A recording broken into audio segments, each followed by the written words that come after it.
요한계시록 7장 1절에서 4절 말씀을 통해서 14만 4천이라는 제목으로 하나님 말씀을 함께 나누겠습니다.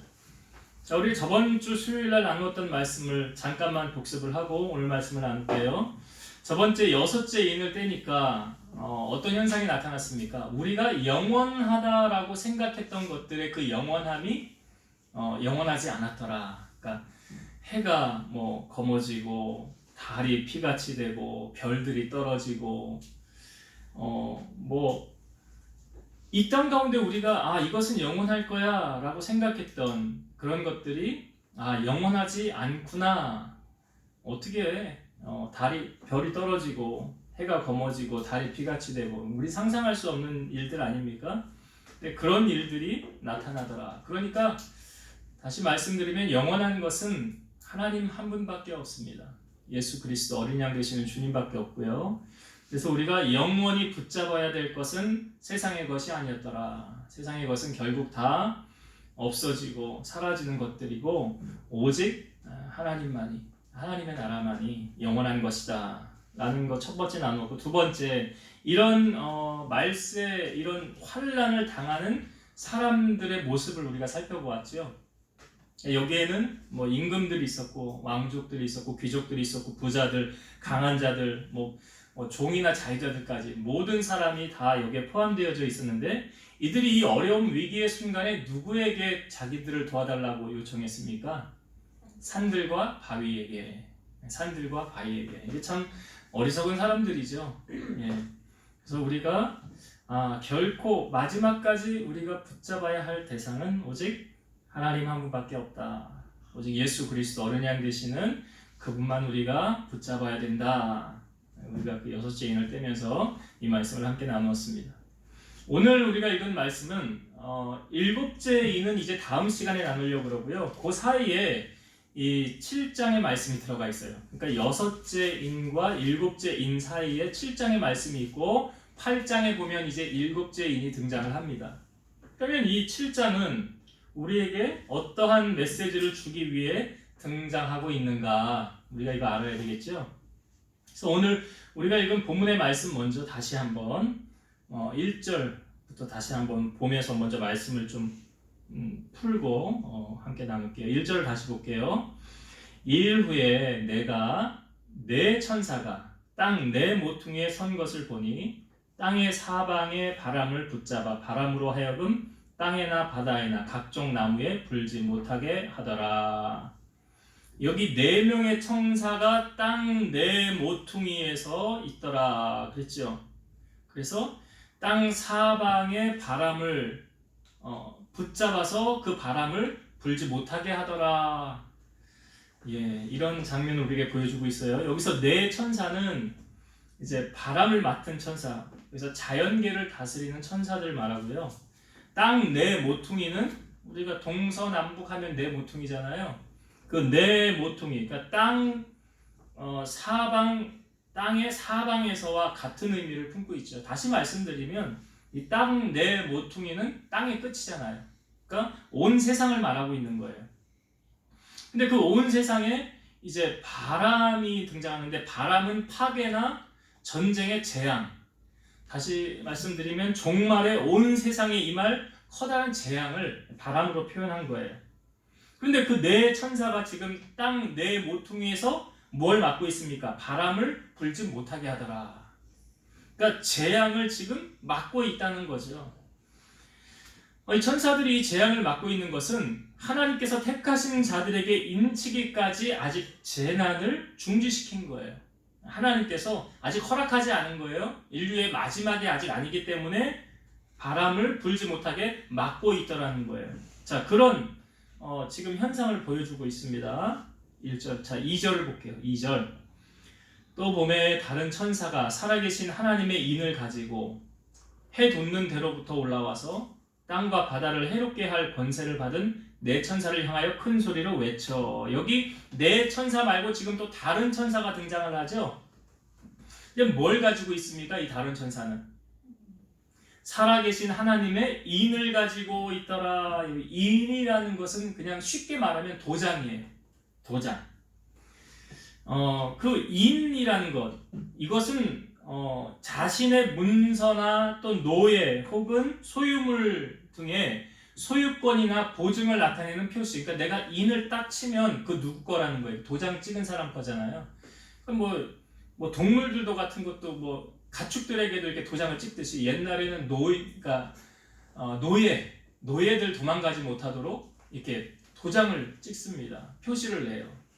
그런 인을 지금 받은 천사가 이제 내려왔더라. 그리고 내 천사를 향하여 말하더라 그러죠. 이 내 천사가 지금 그 사방에서 바람을 잡고 있다고 그랬고, 한 천사가 하나님의 인을 가지고 지금 등장을 한 거예요. 자, 3절 봅니다. 3절. 이르되 우리가 우리 하나님의 종들의 이마에 인치기까지 땅이나 바다나 나무들을 해하지 말라 하더라. 여기 그 천사가 나타나서 말하기를 우리가 하나님의 종들의 이마에 인치기까지. 그러니까 하나님의 종들, 어떤 표현을 하는 것입니까? 하나님의 선택을 받은 백성들, 쉽게 말하면 구원받은 백성들. 그 구원받은 백성들에게 하나님의 하나님의 도장을 이마에 찍겠다는 거죠. 찍겠다. 이마에 인치기까지 아직 멸하지 말라. 땅이나 바다나 나무들을 해하지 말라. 그러니까 이들은 하나님의 진노에서 벗어나 승리와 보호를 약속받는 사람들. 이게 구원받은 하나님의 백성들. 그렇게 말해주고 있는 겁니다. 자, 4절 또 마저 볼게요. 4절. 내가 인침을 받은 자의 수를 들으니 이스라엘 자손의 각 지파 중에서 인침을 받은 자들이 14만 4천이니. 여러분 혹시 이 숫자 들어보셨어요? 14만 4천. 네, 14만 4천 명. 여기 인을 받은 사람들의 수가 몇 명이래요? 14만 4천 명이다. 14만 4천 명. 이게 이제 성경의 학자들에 의하면 세 가지로 이 해석을 하고 있는데, 첫 번째 뭐냐면 순교한 그리스도인이 14만 4천 명이다. 두 번째는 이스라엘을 문자적으로 받아들여서 14만 4천 명, 즉 문자적으로 인치심을 받고 보호를 받은 유대인 그리스도인 14만 4천 명이다. 세 번째는 유대인과 이방인들로 구성된 완성된 교회, 이 무리를 14만 4천 명이다. 그럼 여기 여러분 그 14만 4천이라는 숫자가 어떻게 나오게 된 건가? 뜬금없이 그냥 갑자기 인침을 받은 자의 수가 14만 4천이다 이렇게 딱 나오잖아요. 근데 여기 5절부터 8절까지 내용을 보면 12지파가 나와요. 그런데 각 지파마다 소개를 할 때 인침을 받은 자가 똑같이 1만 2천 명으로 소개를 하고 있어요. 12지파에 어떻게 똑같이 다 1만 2천 명 인을 받았다라고 말할까요? 어떤 데는 좀 한 사람이 빠질 수가 있고 한 사람이 많을 수도 있잖아요. 그런데 지금 다 똑같이 1만 2천 명이다. 이 1만 2천 명의 숫자를 먼저 우리가 알아야 14만 4천 명이 어떻게 나왔는지 우리가 이해를 할 수가 있어요. 이스라엘은 그 숫자로 인한 상징적인 개념이 있습니다. 숫자가 주는 상징의 의미가 있어요. 이스라엘 사람들은 1이라고 하면 이 1이 의미하는 숫자는 하나님, 한 분, 하나님을 의미한다고 그래요. 1은 하나님, 2가 의미하는 건 뭐냐면 증인이라는 의미예요. 증인. 그러니까 한 사람이 증인 설 수 없잖아요. 두 사람이 있어야 증인 설 수 있듯이 증인이나 증거를 말하는 숫자는 2예요. 3은 뭐냐? 성부, 성자, 성령, 우리 삼위의 하나님이라고 그러죠. 그래서 이 3이라는 숫자가 의미하는 건 뭐냐면 하늘을 의미하는 거예요. 하늘. 그리고 그 다음에 4라는 숫자가 나오는데 4는 제가 앞부분에 힌트를 드렸어요. 4는 천사가 몇 명 나왔어요? 4명. 네 천사가 어디 있어요? 땅 사방 모퉁이에. 그럼 이걸 우리는 뭐라고 해요? 동서남북. 그러니까 4가 의미하는 숫자는 뭐냐면 땅의 숫자예요. 그 다음에 5는 인간의 책임이라고 해서 사람의 손이 5손가락이잖아요. 이 한 손, 5손가락에서 인간의 책임이라는 의미가 있고, 6은 사람의 수인데 불완전의 숫자다. 6 숫자 별로 안 좋아하잖아요. 이스라엘 사람들이. 왜요? 그 아담과 하와가 타락했기 때문에 인간의 숫자다, 사람의 수다 그래요. 그리고 7은 완전수다. 이건 안식의 숫자, 거룩을 의미하는 숫자고요. 8은 새로운 출발. 왜 새로운 출발이냐? 일주일이 7일이잖아요. 그리고 예수님이 이제 부활한 시점을 우리가 주일로 지키는데 그 주일 다음 날에 8일째 되는 날. 그러니까 새로운 출발을 의미하는 게 8이에요. 그리고 10은 전체성을 의미하는데 이 곱하기의 배수, 숫자의 어떤 의미를 강조하기 위해서 10이라는 숫자를 둡니다. 그리고 12는 이제 12를 우리가 알아야 되는데 12라는 숫자는 어떻게 해서 만들어지는 숫자냐면 제가 앞부분에 하늘의 숫자가 뭐라고 그랬죠? 하늘의 숫자 3 그렇죠. 그럼 땅의 숫자는요?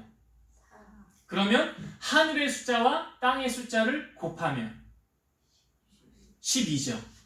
그래서 이 12를 완전수라고 그래요. 하늘의 수와 땅의 수를 곱한 모든 것을 총칭해서 이것을 12를 완전수라고 합니다. 그러니까 신약 시대에도 보면 12지파에 12사도가 있었죠. 예수님이 12제자가 있었고 구약 시대에는 12지파가 있었죠. 오늘도 여기 보여지면 12지파가 보여지고 있잖아요. 그러니까 12라는 숫자는 완전수를 의미한다는 거예요. 그러면 이 10이라는 완전수에다가 되게 많다라는 표시를 할 때 제가 아까 10이라는 숫자는 전체성, 곱하기, 숫자적인 의미를 강조하기 위해서 10을 둔다고 그랬는데 되게 우리나라 사람들도 사람들이 이렇게 빼백하게 많이 모였다 할 때 어떤 표현을 합니까? 야, 사람들이 수천 모였다, 수만 모였다, 이런 의미를 담잖아요. 근데 이스라엘 사람들은 사람들이 많이 모여있는 숫자를 향하여 이렇게 여기 이렇게 천천히 모였네. 천이라는 숫자가 많다라는 의미를 담고 있는 거예요. 이스라엘에는. 그러니까 이 천이라는 숫자에다가 우리가 아까 땅의 수와 하늘의 수를 곱하면 12가 된다고 했죠. 12 곱하기 1000 하면 얼마가 됩니까? 12,000이 되는 거죠. 그러니까 지금 5절부터 12지파의 인침을 받은 자의 수가 몇 명이래요? 12,000명이다. 12,000명이다라는 것은 숫자적인 개념이에요? 상징적인 개념이에요? 상징적인 개념이에요. 많다라는 의미를 담고 있는 상징적인 개념이에요. 이 12,000이. 자, 그런데 이 12,000인데 지금 몇 지파입니까? 이스라엘이. 12지파죠. 그럼 12,000 곱하기 12 하면 얼마일까요? 144,000이에요. 144,000. 그렇게 해서 144,000명이 나온 거예요. 이게 문학적인 표현이고 상징적인 표현이지 어떤 숫자적인 개념이 아니다라는 걸 여러분 아셔야 돼요. 그러니까 이단에서 지금 이단들 가운데 이 144,000을 가지고 이야기를 많이 합니다. 뭐라고 얘기하냐면 우리 144,000 안에 들어가야 돼. 144,000 안에 들어가야 우리가 인을 맞아서 하나님의 인을 맞아 영원히 구원받은 백성이 될 수 있어 라고 말을 해요. 그러면 이 144,000 안에 들어가기 위해 어떻게 해야 되니? 여러 가지를 요구하는 거예요. 그러면서 이단들이 요구하는 거 있잖아요. 너 그 안에 들어가야 구원받을 수 있는 거야. 144,000 안에 들어가야 돼. 근데 여러분 우리가 조금만 한번 생각을 해보면 이거는 이 144,000이 진짜 숫자를 의미하는 것이 아니다라는 걸 아주 쉽게 알 수 있는 증거가 있어요. 이 뒷부분에 또 증거가 나오지만 여러분 예수님이 이 땅에 오신 지 2000년 넘었죠. 복음이 지금 12사도뿐만 아니라 많은 제자들에게 복음이 전파되어졌어요. 특별히 요한계시록의 시대적인 배경은 어떻다고 그랬어요? 도미티안 누스가 나를 황제라고 그래, 나를 주라고 그래, 만약에 그러지 않으면 너희를 다 죽일 거야 라고 말했잖아요. 그런데 이것을 거부하는 사람들은 순교를 당해야 되죠. 숨어 지내야 되죠. 그러면 지금까지 보세요. 복음을 위해서 순교를 당한 사람, 목숨을 잃은 사람은 얼마나 될까요? 이 2000년의 역사 가운데 144,000? 넘을까요? 안 넘을까요? 넘죠. 그럼 순교를 하지 않는 사람들은 여기 숫자에 들어가지도 못하는데 그럼 우린 구원 받아요? 못 받아요? 못 받지. 순교를 해야 구원이라도 받을 수 있을까 말까 한데.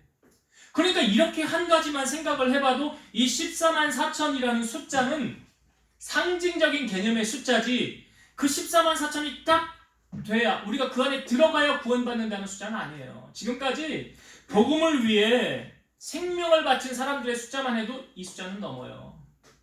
그러니까 이들이 요구하는 이 인맞은 자의 14만 4천 명이 가짜라는 거, 엉터리라는 거죠. 그것만 생각을 해봐도. 그러니까 이들의 주장이 거짓이라는 것, 14만 4천 명 안에 들어가야 구원받을 수 있다는 게 거짓이라는 것이, 자, 9절을 한번 보세요. 9절. 7장 9절. 2일 후에 내가 보니 각 나라와 족속과 백성과 방언에서, 여기 잘 보세요, 아무도 능히 셀 수 없는 큰 무리가 나와서 흰 옷을 입고 손에 종려가지를 들고 보좌 앞과 어린 양 앞에 서서 큰 소리로 외쳐 이르되 구원하심이 보좌에 앉으신 우리 하나님과 어린 양에게 있도다 하니. 여기 각 나라와 족속과 백성과 방언에서 아무도 능히 셀 수 없는 큰 무리. 이거 뭐 어떤 사람들이에요? 이 사람들이 구원받은 백성들. 구원받은 백성들. 그러니까 이 사람들이 지금 흰 옷을 입고 손에 종려가지를 들고 누구를 찬양하는 거예요? 예수 그리스도. 구원받은 하나님의 백성. 이거 셀 수 있습니까? 못 셉니까? 못 센다고 그러잖아요. 능히 셀 수 없는, 만약에 셀 수 있다고 그런다면 10만 명이더라. 만약에 셀 수 있다고 한다면 14만 4천 명이더라. 이렇게 딱 숫자가 나와져 있겠죠. 그러나 능히 셀 수 없는 무리. 그러니까 이 부분의 말씀만 봐도 14만 4천 명만 인을 받아 구원받는다는 말이 사실이에요? 거짓이에요? 거짓말이라. 여기에 유혹돼서 속는 사람들이 있다니까. 미혹의 영에 넘어가서. 거짓이에요. 지금 그러잖아. 신천지에서 인 맞은 14만 4천 명만? 그럼 그 전에 순교를 당한 이 사람들은, 예수님을 위해 목숨 바친, 타 죽거나 동물의 동물들의 희생양이 밥이 된 사람들이나 이 순교자들은요. 그럼 여기 포함되면 우리가 들어갈 자리가 없는데. 앞뒤가 안 맞는 논리예요. 그러니까 절대 이 숫자에 현혹되거나 넘어지면 안 된다. 그래서 여기 흰옷 입은 이 사람들이 이제 요한하고 장로 중에 한 사람, 하늘의 환상 가운데 장로 중 한 사람이 이 흰옷 입은 자들은 누구냐, 어디서 왔느냐 요한에게 물어요. 그러니까 이 사람은 알면서 묻는 거예요. 그러니까 요한이 알아요, 몰라요? 몰라요. 모르니까 이렇게 말하는 거예요. 14절을 보세요. 14절. 내가 말하기를 내 주여 당신이 아시나이다 하니 그가 나에게 이르되 이는 큰 환난에서 나오는 자들인데 어린 양의 피에 그 옷을 씻어 희게 하였느니라. 이 사람들은 어떤 사람들이에요? 큰 환난에서 나오는 자들의 의미가 뭐예요? 순교자도 될 수 있고 어떤 상황 속에서도 신앙을 변질하지 않고 오직 예수 그리스도 그분만이 나의 주인이십니다 라고 고백하는 사람. 어떤 상황에서도. 그러니까 그 끝까지 믿음을 지킨 사람들 말하는 거예요. 끝까지 믿음 지킨 사람. 그러니까 우리가 신앙생활도 언제까지 해야 된다고 그래요? 그렇죠. 하나님 주님 나라 갈 때까지. 주님 나라 갈 때까지고 아니면 주님이 오실 때까지. 그러니까 그때까지 우리가 이 믿음을 지켜야 되는 거죠. 이 믿음. 그러니까 그 사람들이요. 큰 환난에서 나오는 자들인데 그 다음 보세요. 어린 양의 피에 그 옷을 씻어 희게 하였느니라. 여러분, 양의 피는 무슨 색깔이에요? 빨간색이잖아요. 그럼 거기 빨간색에 씻으면 옷이 어떻게 돼요? 하얗게 돼요? 빨갛게 돼요? 빨갛게 되는데 여기 어떻게 됐대요? 그 옷이 희게 되었느니라. 아니, 양의 피에 옷을 적시면 양의 피는 빨간데 빨간 그 피에다 옷을 적시면 옷이 빨갛게 되지 어떻게 희게 될 수 있느냐? 그렇잖아요. 그렇지 않습니까? 자, 여기서 말하는 어린 양의 피, 어린 양은 누구라고 그랬어요? 예수님이죠. 그러니까 우리가 직접 우리의 죄로 인해서 죽어 마땅하지만 나의 죄를 대신 짊어지시고 죽어주신 분이 누구세요? 예수님이잖아요. 그러니까 예수님이 피 흘리심으로 말미암아 우리는 죄사함 얻게 되었다고 그랬어요. 그러니까 그 죄를 사함받게 돼. 그런 의미예요. 예수님의 그 피가 우리의 죄를 씻어주게 되었다. 그래서 우리가 입고 있는 옷은 흰 옷. 여기서 우리가 아까 보았던 9절에 나오죠. 흰 옷을 입고 그랬잖아요. 그 흰 옷을 입은다는 표현이 무엇입니까? 장차 하나님의 나라에 입성하게 될 하나님의 백성들이 입게 될 옷. 흰 옷. 구원받은 백성들이 입게 될 흰 옷을 말하는 거예요. 여기 예수님의 어린 양의 피를 우리가 비유적으로 잘 알기 위해서 예수님께서 그러니까 출애굽할 때 그 10가지 재앙 중에 마지막 재앙 아시죠? 장자의 죽음. 그 하기 전에 뭐 하라고 그랬어요? 양의 피를 문 임방과 좌우설주에 바르면 그 천사가 지나가다가 사망의 영이 지나가다가 그 피를 보면 어떻게 했어요? 그냥 넘어간다고 그랬잖아요. 그 피가 주는 의미가 뭐예요? 우리가 영원히 사망에 매여 있었지만 예수님의 그 보혈로 우리의 죄가 사함받게 되었고 예수님의 보혈로 인한 그 죄사함으로 인해서 우리는 하나님의 나라에 들어가는 하나님 자녀가 되었다. 그 의미를 오늘 우리에게 해주고 있는 거예요. 이 14절의 말씀. 그래서 양의 피에 옷을 씻는 자. 그러니까 다른 말로 말씀드리면 여러분 구원은 돈으로 살 수 있습니까? 착한 일 많이 한다고 구원 받을 수 있어요? 아니죠. 오직 구원은 예수님으로밖에 될 수 없다. 왜? 이 죄를 해결할 수 있는 유일한 한 분이 누구세요? 예수님이기 때문에. 예수님으로 말미암지 않고는 아버지께로 갈 수 없다, 천국 갈 수 없다 그랬잖아요. 그래서 예수님의 보혈로 우리는 씻게 된 거예요. 우리가 예배 전에 찬양도 했지만 나의 죄를 씻기는 뭐라고요?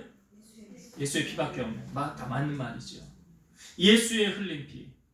예수의 흘린 피. 날 희게 하오니 귀하고 귀하다. 그렇죠.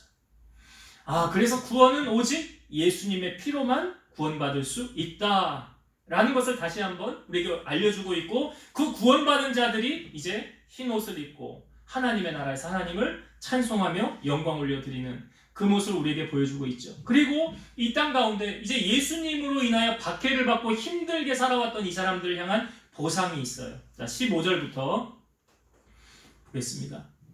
그러므로 그들이 하나님의 보좌 앞에 있고 또 그의 성전에서 밤낮 하나님을 섬기매 보좌에 앉으신 이가 그들 위에 장막을 치시리니 그들이 다시는 그러니까 구원받은 그 백성들 그들이 다시는 줄이지도 아니하며 목마르지도 아니하고 해나 아무 뜨거운 기운에 상하지도 아니하리니 이는 보좌 가운데 계신 어린 양이 누구예요? 예수님이 그들의 목자가 되사 생명수 샘으로 인도하시고 하나님께서 그들의 눈에서 모든 눈물을 씻어 주실 것입니다. 그러니까 우리가 이제 천국 가면 애통해하거나 울거나 분하거나 그런 거 없어요.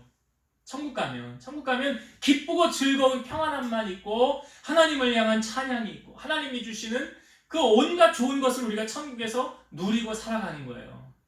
마치 동화 같은 이야기 아니에요? 근데 그런 일이 이제 장차 하나님의 나라에 입성할 구원받은 백성들에게 이루어진다는 사실이에요. 이제 말씀을 정리하고 마치도록 하겠습니다. 여러분, 우리가 그 어떤 이단에 현혹되어지지 말아야 하는 이유 가운데 한 가지 우리가 말씀 나누었지만 사람이 주인이 되면 그렇죠? 예수님을 강조하는 것 같은데 희한하게 그 뒤에 다른 누구가 나와. 이단이 사람이 주인이 되면. 그래서 그들이 요구하는 것 여기 오늘 특별히 본문에 이제 아시겠죠? 14만 4천 명이 주는 의미, 어떤 의미인지. 처음에 12,000명을 먼저 풀었지요. 하늘의 숫자와 땅의 숫자를 곱해서 12가 나왔고 많다라는 의미로 할 때 1000을 하는데 그걸 곱하면 12,000이 되고 12지파의 12,000을 12로 곱하니까 14만 4천이 되었다. 그 14만 4천은 어떤 숫자적인 의미가 아니라 상징적인 의미라는 걸 아셔야 돼요. 하나님의 구원받은 백성들. 그 상징적인 의미를 우리에게 보여주고 있고 그래서 제가 말씀드린 것이 여기 순교자들만 해도 이 숫자는 이미 넘어갔어요. 주님을 위해. 이미 넘어갔고 그 다음에 9절에서 우리에게 확실하게 보여주는 게 뭡니까? 능히 아무도 셀 수 없는 큰 무리. 그렇잖아요. 구원받은 사람이 물론 이제 좁은 길로 가야 되고 그 길이 심히 좁고 아무나 구원받는 것은 아니지만 오늘 말씀에서 이 구원받은 자들을 능히 셀 수 없는 큰 무리라고 표현을 하는 것. 14만 4천이다라고 표현하지 않잖아요. 그러니까 우리 여기 주님으로부터 구원받은 하나님의 백성들, 선택받은 하나님의 백성들, 이 선택받은 하나님의 백성들은 어떻게 구원받을 수 있습니까? 우리가 아까 14절의 말씀을 보았죠. 큰 환난에서 나오는 자들. 어떤 경우에도 신앙 팔아먹으면 안 되고요. 믿음 저버리면 안 돼요. 어떤 경우에도. 저 사람이 나를 실족하게 했다 할지라도 그 사람 보고 신앙생활 하는 거니까 잘못된 거고요. 오직 예수님만 바라보면 우리는 그 어떤 것도 주님으로 인하여 이길 수 있다. 그래서 끝까지 믿음을 지키는 자가 구원받는다 그랬어요. 그래서 끝까지 우리 믿음 지켜야 되고 오직 구원은 예수님의 보혈로만 희게 할 수 있다. 구원받을 수 있다. 그래서 우리가 빛의 갑옷을 입고 예수 그리스도로 옷 입자 그랬어요. 우리가 주일날 오후 예배 말씀에도 그리스도로 옷 입은 자들이 되어야 된다. 또 한 가지 나누었던 것이 우리가 주님 때문에 당하는 이 고난과 환난, 핍박 반드시 하나님께서 다 나중에 보상을 해주십니까? 안 해주십니까? 보상해 주세요. 이 땅에서도 보상해 주시지만 하늘나라 가서도 지금 15절부터 17절까지의 내용이 내가 너희를 다 보상해 줄 거야. 너희를 다 보상해 줄 거야. 모든 눈물을 씻어주고 생명수샘으로 내가 너희들을 인도할 거야. 너희 줄이지도 않고 목마르지도 않을 거야. 상하지도 않을 거야. 지금까지 당할 때 그 모든 아픔과 고통들 내가 다 보상해 줄게 하면서 주님이 우리를 안아주시고 위로해 주신다. 이 약속의 말씀 붙잡고 승리하는 우리 성도들 되시기를 주의 이름으로 축원드립니다. 기도하시겠습니다. 살아계신 하나님, 하나님께서 구원받기로 예정해 놓은 숫자는 14만 4천 명이 아닙니다. 이것은 상징적인 숫자이고 그 구원받은 자들의 수는 아무도 능히 헤아릴 수 없을 만큼 많다고 하였습니다. 바라기는 우리 함께 비전교회에 속한 모든 교우들이 다 구원받은 하나님의 백성 될 수 있도록 끝까지 이 믿음 지키게 하시고 큰 환난에서 나오는 자들, 큰 어떤 시련 속에서도 우리 믿음 잃지 않고 끝까지 주님 바라보고 나의 십자가를 지고 나아갈 수 있는 우리 성도들이 다 되게 하여 주옵소서. 이 땅에서 당하는 아픔과 환난, 고난 주님 아십니다. 기억해 주시고 주님께서 반드시 이 땅 가운데서도 그거에 대한 상급을 주시지만 저 하늘나라에서 다시는 상하지도 않고 추리지도 않고 목마르지도 않고 생명수샘으로 우리를 인도하시고 그 눈에서 눈물을 씻어주신다고 하신 그 주님의 그 크신 사랑 날마다 되새기며 승리의 길 걸어가는 우리 성도들이 다 되게 하여 주옵소서. 예수님의 이름으로 감사하며 기도드리옵나이다. 아멘.